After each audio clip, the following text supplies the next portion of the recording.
उपयुक्त अशा kitchen tips. Number 1. वाटलेले मसाले नेहमी मंद आचेवर शिजवा, त्यामुळे ग्रेव्हीला रंग आणि चव खूप छान येईल. नंबर 2. जेव्हा टोमॅटो बाजारात खूप महाग असतात त्यावेळी टोमॅटो केचप किंवा सॉसचा वापर ग्रेव्हीमध्ये केला जाऊ शकतो. नंबर 3. आले लसूण मिरचीची पेस्ट जास्त दिवस स्टोअर करून ठेवायची असेल तर पेस्ट तयार केल्यावर त्यात 1 चमचा तेल आणि मीठ टाका, त्यामुळे पेस्ट खराब होणार नाही. नंबर 4.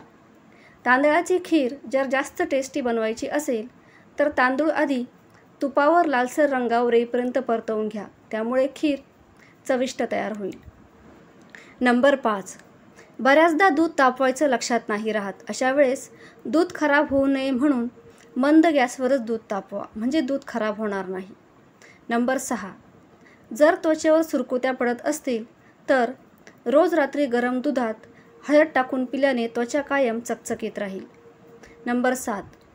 हिरव्या मिरच्या जास्त दिवस टिकवायच्या असतील तर मिरचीचे देठ काढून फ्रीजमध्ये ठेवा. नंबर 8. चहा करतेवेळी किसलेलं आलं सर्वात शेवटी घातल्यामुळे चहाला चव छान येते. नंबर 9. पुरी कुरकुरीत होण्यासाठी पुरीचे पीठ मळताना त्यामध्ये थोडेसे तांदळाचे पीठ टाकावे, त्यामुळे पुऱ्या कुरकुरीत होतील. नंबर 10. कुकरमध्ये डाळ शिजवताना पाण्यात अर्धा चमचा मोहरीचे तेल टाका, त्यामुळे डाळीचे पाणी कुकरच्या बाहेर येणार नाही. नंबर 11. पेपर डोसा बनवतेवेळी मिश्रणात 1.5 चमचा मक्याचे पीठ टाकल्यामुळे डोसे कुरकुरीत बनतील. नंबर 12. भेंडी जास्त दिवस ताजी ठेवायची असेल तर भेंडीवर थोडंसं मोहरीचं तेल टाकल्याने भेंडी लवकर खराब होत नाही. नंबर 13. तांदळाला कीड लागत असेल तर त्यात थोडंसं खडा मीठ टाकून ठेवावं. नंबर 14. जमावलेल्या साईतून जास्त लोणी काढायचे असेल तर मिक्सरमधून काढतेवेळी त्यात बर्फाचे खडे टाका, त्यामुळे अलगद लोणी वर येईल. नंबर 15. चपात्या करताना कधीही घडीची चपाती करा, त्यामुळे चपात्या मऊ तर होतीलच, शिवाय टेस्टीसुद्धा होतील. नंबर 16. साबुदाणा भिजत घालायचा लक्षात नसेल तर कोमट पाण्यात साबुदाणा भिजत घाला, अर्धा ते पाऊण तासात साबुदाणा व्यवस्थित भिजेल. नंबर 17. स्वयंपाक करतेवेळी हाताला भाजलेलं किंवा वाफ बसली असेल तर त्वरित कोलगेट लावावे, त्यामुळे भाजलेल्याचा दाह कमी होईल. नंबर 18. मेथीची, पालकाची कुठलीही पालेभाजी किंवा फळभाज्या करताना 5 ते 10 मिनिटे मिठाच्या पाण्यात बुडवून ठेवा, त्यामुळे त्यातील जंतू व केमिकल निघून भाज्या स्वच्छ होतील. नंबर 19. शरीरात पाण्याची कमतरता भासत असेल तर प्लेन ताक प्यावे, त्यामुळे शरीरात पाण्याची कमतरता भासणार नाही. नंबर 20. चहामुळे ॲसिडिटीचा त्रास होत असेल तर थोडासा काळा गूळ टाकून गुळाचा चहा करावा, त्यामुळे ॲसिडिटीचं प्रमाण कमी होईल. नंबर 21.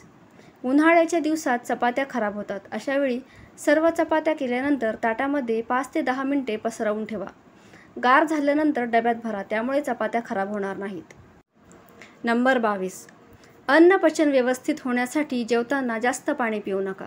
जेवणानंतर 1 तासाने भरपूर पाणी प्या, त्यामुळे अन्न पचन व्यवस्थित होईल. नंबर 23. तुरीच्या डाळीमुळे बऱ्याच जणांना ॲसिडिटी होते. अशावेळी तुरीची डाळ कुकरमध्ये न शिजवता मातीच्या भांड्यात शिजवा, त्यामुळे ॲसिडिटी होणार नाही. नंबर 24. कढी फुटू नये म्हणून कढीमध्ये 2 चमचे बेसन पीठ आणि 2 चमचे शेंगदाणा कूट घालून मंद आचेवर कढी उकळवून घ्या. नंबर 25. गोडाचे पदार्थ करण्यासाठी जाड बुडाच्या भांड्याचा वापर करा, म्हणजे खाली करपणार नाही. नंबर 26.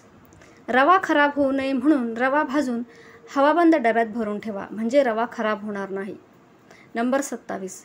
शरीरात पाण्याची कमतरता भासत असेल तर प्लेन ताक प्यावे, त्यामुळे शरीरात पाण्याची कमतरता भासणार नाही. नंबर 28. गरम गरम इडल्या इडली पात्रातून काढायच्या असतील तर त्यावर गार पाणी शिंपडावे, त्यामुळे इडल्या इडली पात्रातून पटापट निघतील. नंबर 29.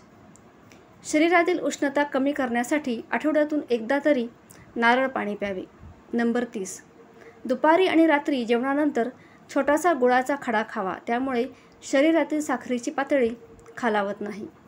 नंबर 31. बेसनाची पोळी बनवताना त्यात थोडंसं दही टाकून फेटल्याने बेसनाची पोळी नरम आणि टेस्टी बनते. तर मग उपयुक्त अशा ह्या किचन टिप्स आवडल्या असतील तर व्हिडिओला लाईक करा, सबस्क्राईब करा, शेअर करा. धन्यवाद.